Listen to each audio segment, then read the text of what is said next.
Lord Cassius Ventrilla accepted the blind date because his mother had threatened to remarry him to his cousin Delphinia again.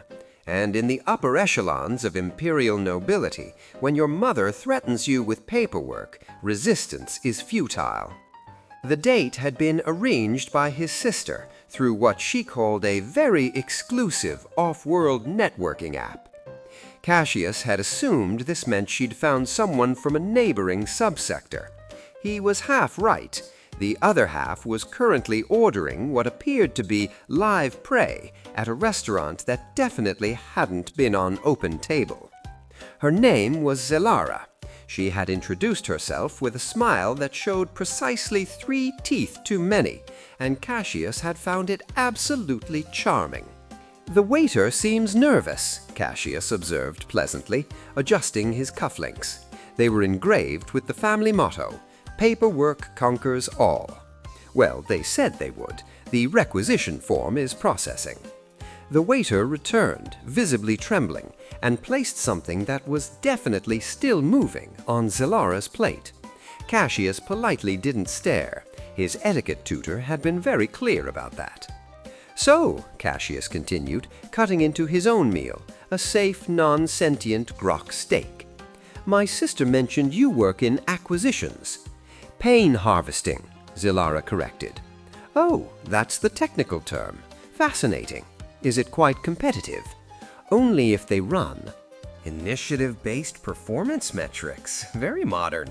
We're trying to implement something similar in subsector admin, but Gerald from accounting keeps insisting we need to respect human dignity or some such.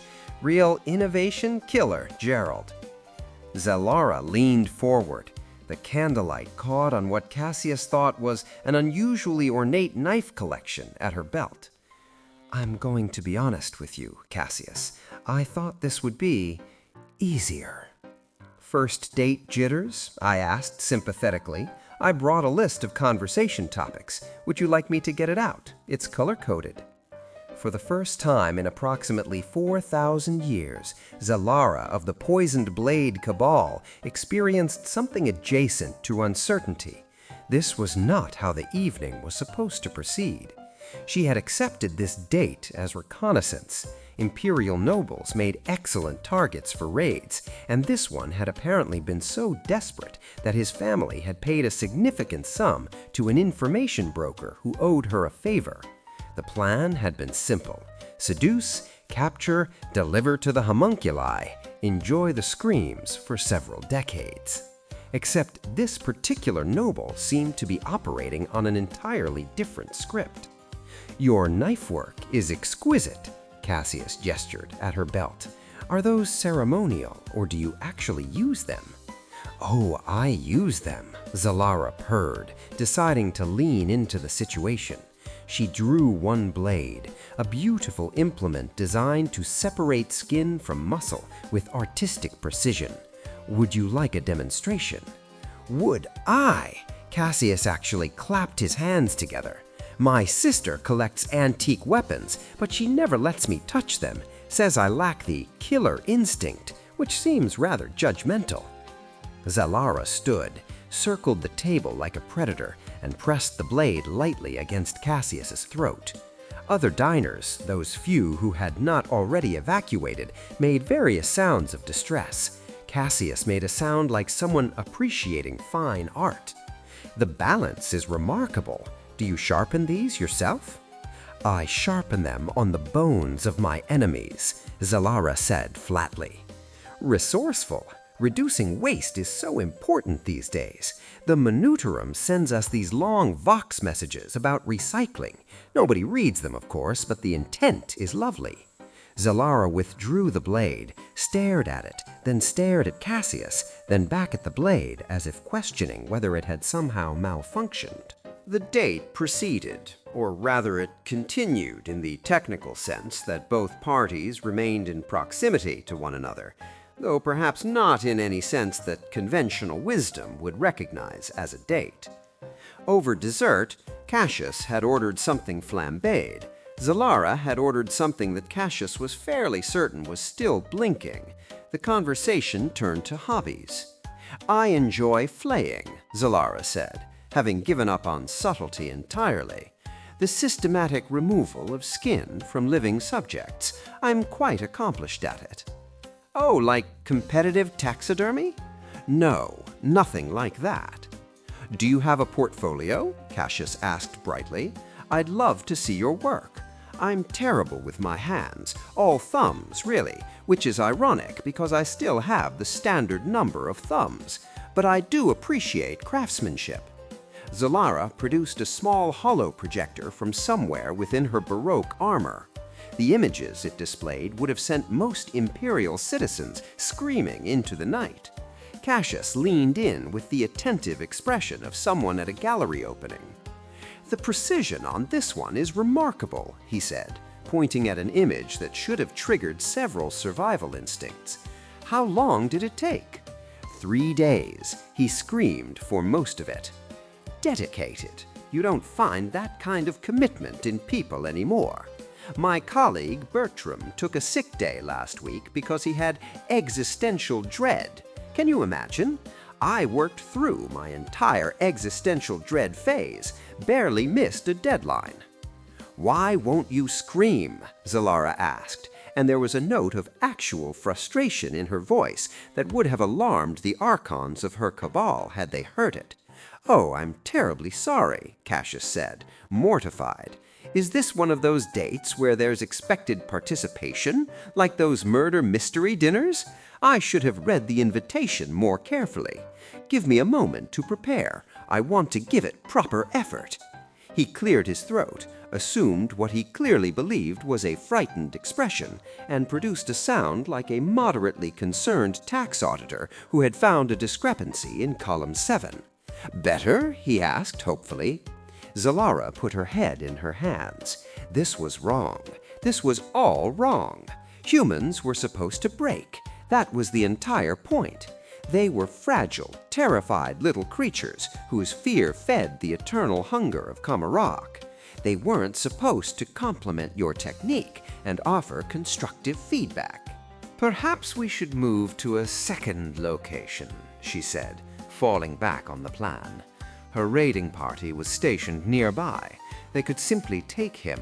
Surely, once he was actually in Commorragh, properly chained in a torture chamber with all the traditional implements of agony on display, he would react appropriately. "Oh, lovely. Do you know any good places for a walk? I've been meaning to increase my daily steps.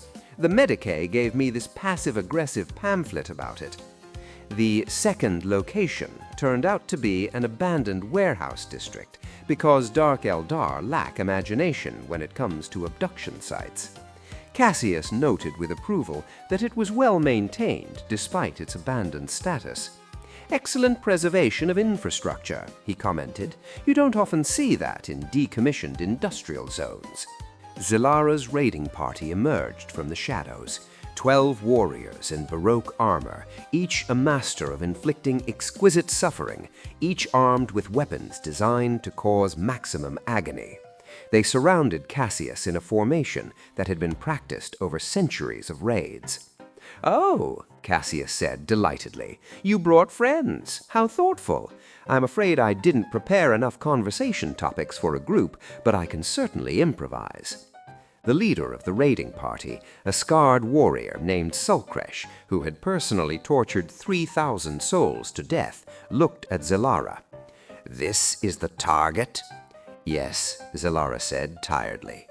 "He seems happy." "I noticed that too." Cassius was shaking hands with each warrior in turn, introducing himself and asking polite questions about their equipment. He had somehow produced business cards from his formal jacket and was distributing them.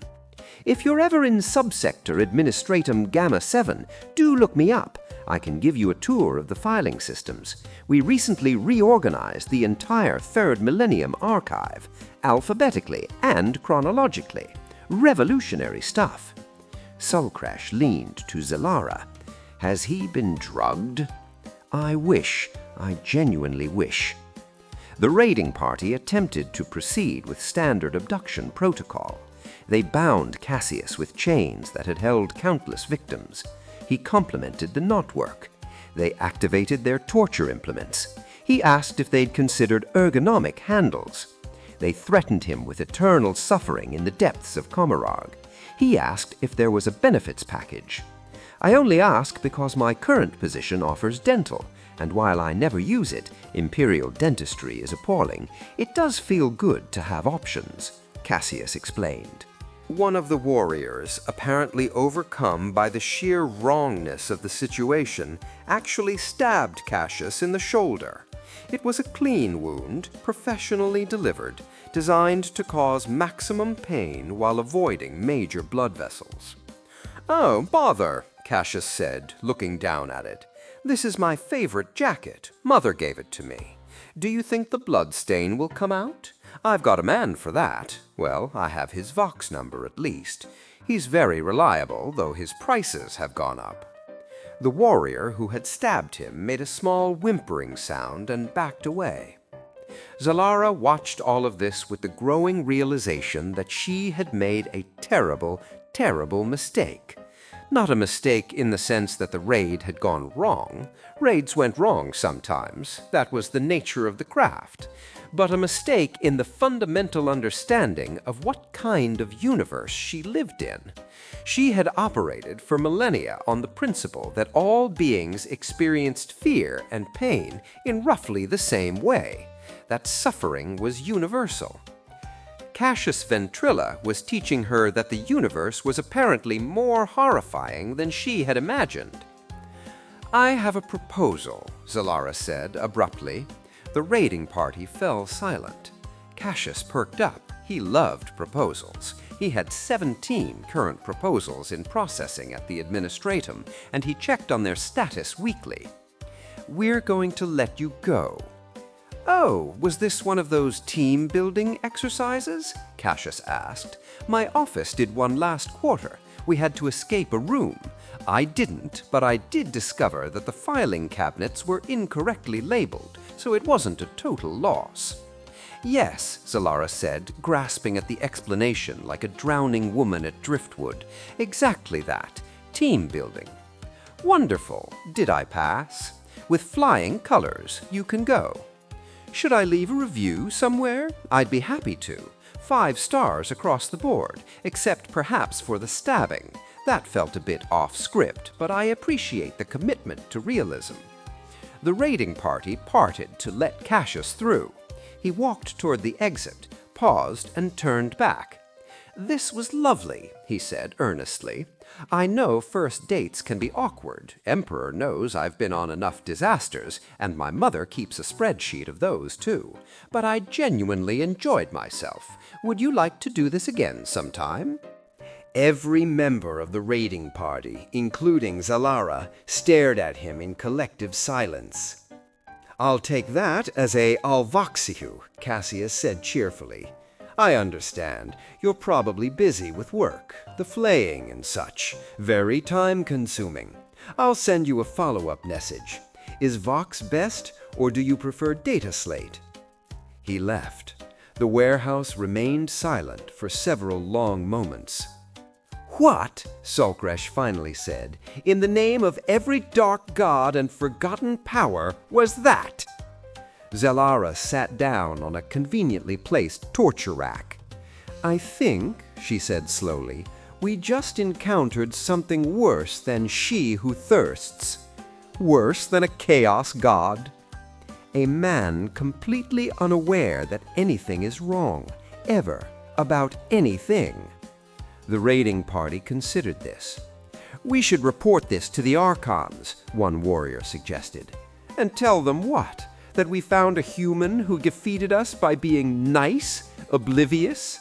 We'd be laughingstocks. Worse, we'd be assigned to remedial torture training. So we just forget this happened? We burn the records," Xelara said firmly. "We never speak of this again. And if I ever encounter that man once more, I'm fleeing in the opposite direction at maximum velocity." "What about the second date he mentioned?" Xelara pulled out her communicator and blocked every possible number associated with Subsector Administratum Gamma 7. Meanwhile, Cassius Ventrilla arrived home to find his mother waiting in the drawing room, as she always was when he returned from social obligations. "Well," she demanded, "how was the date?" "Delightful, mother, truly delightful.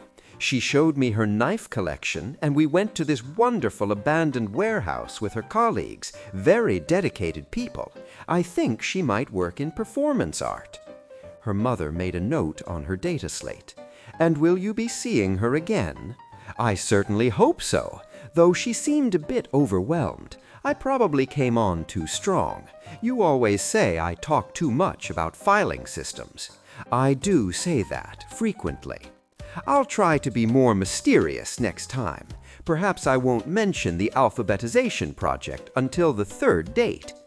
Lady Ventrilla looked at her son, her earnest, utterly oblivious son who had somehow survived 30 decades in Imperial nobility without developing a single survival instinct, and made another note on her data slate. "I'm putting you back on the list for Delphinia." "Oh, mother, that's not necessary." "It's very necessary, Cassius. It's extremely necessary." In the depths of Commorragh, Xelara sat in her private chambers and stared at the wall. Other Dark Eldar meditated on pain and suffering.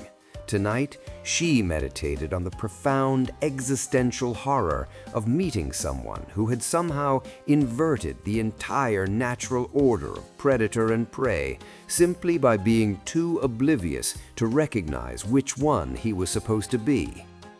Her communicator chimed. Against every instinct, she checked it. "Thank you for a lovely evening. I've attached a feedback form. Just a few questions about your experience. Optional, of course.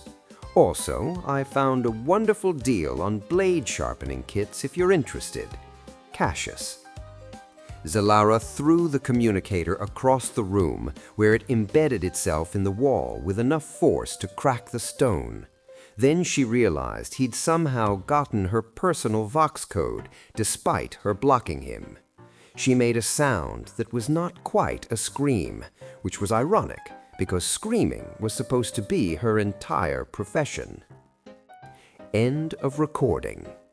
Case filed under Xenos Relations, Dating Disasters, Proof that Obliviousness is the Strongest Defense, Why the Administratum will inherit the galaxy. Lesson learned. In the grim darkness of the far future, the most terrifying weapon is not the blade, the bolter, or even the Emperor's divine wrath. It's a man who genuinely wants to know if you've considered switching to a more efficient filing system.